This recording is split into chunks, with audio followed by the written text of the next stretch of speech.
This video is about the Pentax K20D digital SLR camera. I'll be talking about the following things in this video.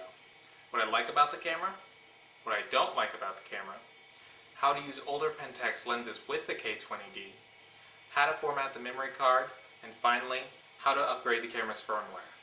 Now, I've owned the Pentax K20D for about 2 years now, and there are quite a few things that I like about this camera. The first thing that I absolutely love are the dual scroll wheels on the front and back.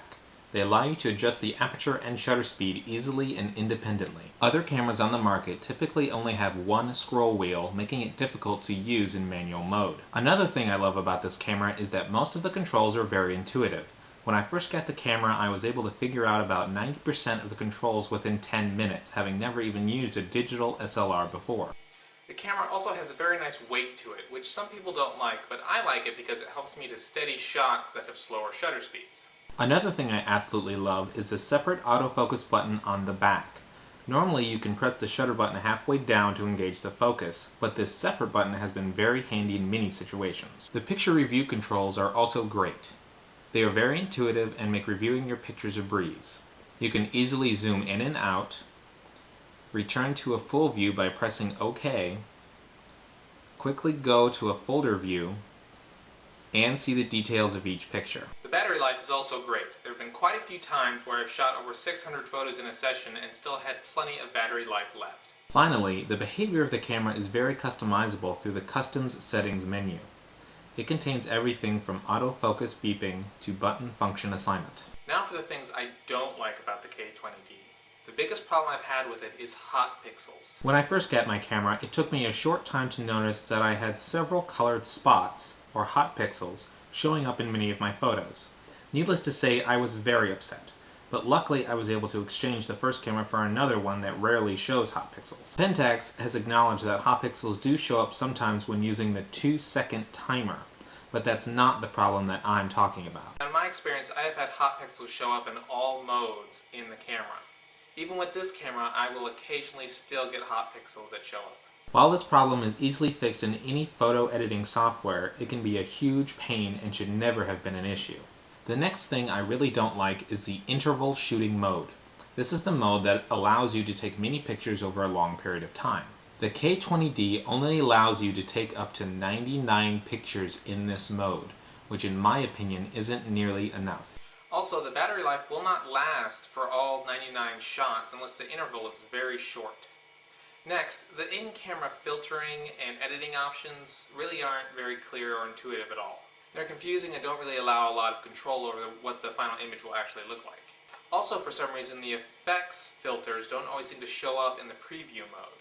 Finally, the bracketing feature will not work in the automatic exposure mode. This isn't too much of an inconvenience, but it does make it a little harder to guarantee getting the correct exposure or capture what you need for a high dynamic range photo.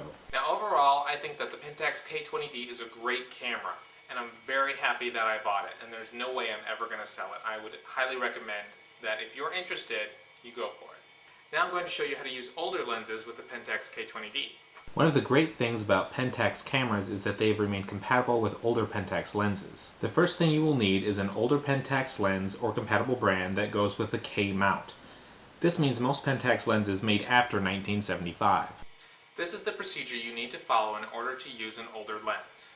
First, set the exposure mode to manual. Remove the current lens if it is still on the camera. Put on your old Pentax lens. Here, I'm attaching an SMC Pentax M28mm. If it does not go smoothly, do not try and force it. You may not have a compatible lens. Turn the camera on. Push the menu button. Go to the Custom Setting menu. Scroll down to number 26, green button in TAV and M.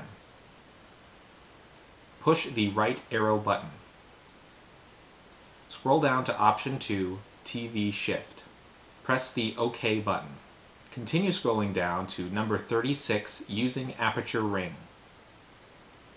Push the right arrow button. Scroll down to option 2, permitted. Press the OK button. Now turn the camera off and turn it back on. You will then be asked to choose the focal length of the lens you have just attached. Move to the correct one and press the OK button. The camera will ask you this every time you turn it on. In order to get the correct exposure in manual mode, you can still use the camera's built-in light meter. Just manually set the aperture on the lens and then press the green button located next to the shutter button. Drop down the aperture and take a light reading and automatically set the shutter speed to get the correct exposure. You can also still use the camera's autofocus feature with older lenses. First, you'll probably want to set the autofocus point to the center by turning the dial on the back. Next, you'll need to hold down the autofocus button on the back of the camera while you manually adjust the focus ring on the lens. When the picture is in focus, you will hear the regular beep and see the center focus point light up. Now I'm going to show you how to upgrade the firmware on the Pentax K20D. Now, as a disclaimer, you need to understand that if you mess this up, you could permanently damage your camera. And you're going to do this at your own risk. For those of you who don't know, firmware is just simple software that's used to run the computer in the camera. New updates to this firmware come out from time to time and usually repair small glitches in the software. You will need the following: your K20D, a computer with an SD card reader, an internet connection, and a formatted SD memory card. The first thing you need to do is check which firmware version is currently on your camera to see if you need to update. Make sure your camera is off. Hold down the menu button and turn your camera on. The version number will appear. If it says anything less than version 1.04, you need to update. Next, you'll want to insert an SD memory card into your camera if you don't already have one in there. You will need to format your SD memory card and can do so in your camera following these steps. Formatting means completely erasing everything on the memory card. Turn on your camera and push the menu button. Go to the Setup menu. Scroll down to Format. Push the right arrow button. Push the up arrow button. Push the OK button. Now your card is formatted. Now you want to turn off your camera, remove the SD card, and insert it into your computer. Go to www.pentaximaging.com. There is a link in the description. Hold your mouse over Support and click on Downloads and Literature. Under Choose the Product, click on Cameras, then Digital SLR, then K20D.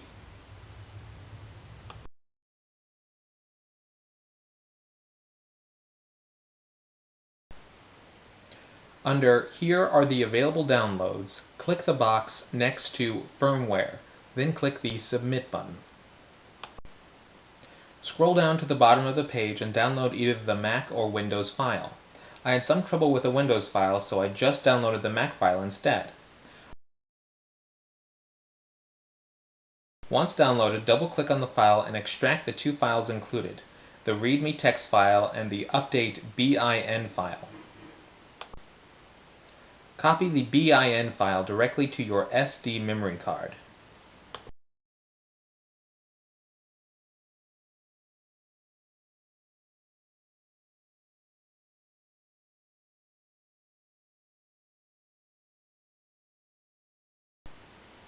Eject the SD memory card from your computer and put it back into your camera, making sure the camera is still off.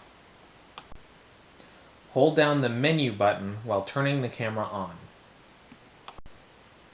The camera will say "Now loading" and then ask yes or no. Select yes and push the OK button. When the screen says complete and the light is blinking, turn the camera off and remove the SD card. Check the firmware version again by holding down the menu button while turning on the camera. It should say version 1.04. Make sure to format the SD memory card again before you use it in your camera. And that's it, your camera's firmware has been updated. I hope this video has been helpful for you, and if there are any other videos that you would like to see, just let me know.